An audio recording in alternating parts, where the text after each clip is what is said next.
పాకిస్తాన్‌లో హిందూ సోదరీమణులు ఇలాంటి దారుణాలకు పాల్పడి ప్రాణాలు కోల్పోవడం చాలా బాధాకరమని అన్నారు ఏపీ ఉప ముఖ్యమంత్రి పవన్ కళ్యాణ్. పాకిస్తాన్, బంగ్లాదేశ్ హిందువుల దుస్థితి గురించి ఇలాంటి వార్తలు చూసిన ప్రతిసారి నాకు చాలా బాధ కలుగుతుందన్నారు. హేమ వెంటల ఆత్మహత్యల ఘటన నన్ను కలిచివేసింది అని పవన్ కళ్యాణ్ భావోద్వేగం వ్యక్తం చేశారు. కాగా పాకిస్తాన్‌లో మైనారిటీలైన హిందువులు అత్యంత దుర్భర పరిస్థితుల్లో కాలం గడుపుతున్నారు.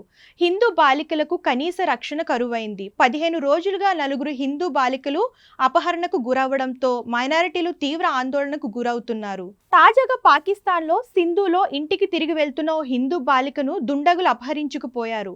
పోలీసులకు ఫిర్యాదు చేసినా ఆమె జాడ తెలియడం లేదు.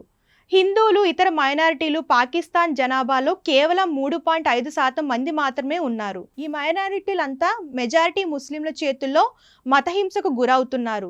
బలవంతపు మత మార్పులను నిరోధించేందుకు ఉద్దేశించిన బిల్లును గత ఏడాది అక్టోబర్లో పార్లమెంటరీ ప్యానెల్ తిరస్కరించింది. బలవంతపు మత మార్పులను నిరోధించేందుకు ఉద్దేశించిన బిల్లును గతేడాది అక్టోబర్ పార్లమెంటరీ ప్యానెల్ తిరస్కరించింది. పాకిస్తాన్లోని సింధు ప్రావిన్స్ హైదరాబాద్ పట్టణంలో ఇటీవలే ఓ హిందూ బాలిక చంద్ర మహారాజ్ను కొందరు దుండగులు అపహరించారు. బాధితురాలి తల్లిదండ్రులు చెబుతున్న దాని ప్రకారం చంద్రను ఫతే చౌక్ ప్రాంతంలో కిడ్నాప్ చేశారు. ఆమె ఇంటికి తిరిగి వెళ్తున్న సమయంలో ఈ దారుణం జరిగింది.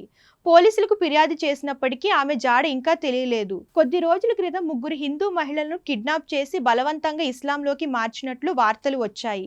దీంతో మైనారిటీ హిందువులు తీవ్ర ఆందోళన వ్యక్తం చేస్తున్నారు. దీనిపై పవన్ కళ్యాణ్ స్పందించారు.